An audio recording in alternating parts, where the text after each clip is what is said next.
বিসমিল্লাহির রহমানির রহিম। প্রিয় মৎস্যচাষী ভাই বন্ধুরা, আসসালামু আলাইকুম। আশা করি আল্লাহর রহমতে সকলে ভালো আছেন এবং সুস্থ আছেন।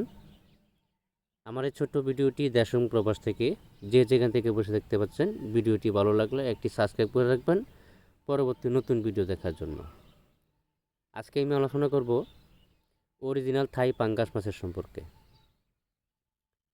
স্ক্রিনে যে মাছগুলো দেখানো হচ্ছে, এই মাছগুলো কেজিতে 4টা থেকে 5টা পিসে 1 কেজি, মানে 4 থেকে 5 পিসে 1 কেজি আমাদের কাছে এই সাইজের পোনাগুলো আছে।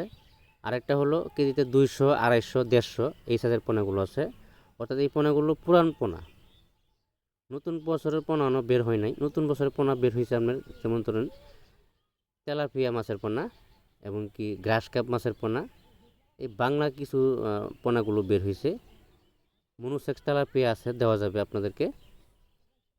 আর মাছের পোনা বা রেণু যখন সংগ্রহ করবেন, বিশেষ করে রেণু যে সংগ্রহ করবেন, যারা রেণু আপনার উৎপাদন হগুলো শুরু হয়েছে, কারণ গ্রাস কাপ, ফুডি বা সিলভার বিকেট এটি উৎপাদন শুরু হয়েছে। তো যারা রেণু সংগ্রহ করতে চান, আমাদের সাথে যোগাযোগ করতে পারেন। রেণু সংগ্রহ করার সময় আপনি যদি বলেন যে ভাই আমার 1 কেজি বা 2 কেজি গ্রাস কাপের রেণু দেন, তখন আপনাকে দিয়ে দিবে পুঁটি মাছের রেণু বা অন্য অন্য বাংলা মাছের রেণু দিয়ে দিবে। তখন তারা উৎপাদন করছে বা উৎপাদন হয় না, এটাই যে উৎপাদন করা আছে গ্রাস কাপের রেণু, তো আপনাকে গ্রাস কাপের রেণুতে দিবে।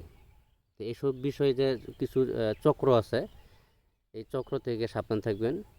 বা আপনি যদি পোনাও দেন, পোনাও নিতে চান, তো পোনা আপনি যদি বলেন যে 5,000 দিতে, সেখানে আপনার 4,000 পাঠিয়ে দিবে বা 3,000 পাঠিয়ে দিবে। বাইনা দিবেন, বাইনা নেওয়ার পরে মাছ দিবে না, যদিও দেয় মাছ সাইজ ঠিক দেয় না, কম দিয়ে দেয়। তো এই বিষয়গুলো সতর্ক থাকবেন সবসময় চাষি ভাইরা। আমি বারবার একই কথা বলি যে এই বিষয়গুলোতে সতর্ক থাকবেন। তো যারা রেণু বা পোনা সংগ্রহ করতে চান, আমাদের কাছে স্বল্প মূল্যে আমরা রেণু বিক্রি করে থাকি এবং কি পোনা বিক্রি করে থাকি, যে কোনো ধরনের রেণু বা পোনা। আজকে এই পর্যন্তই। সকলে ভালো থাকবেন। আল্লাহ হাফেজ। কথা হবে পরবর্তী ভিডিও।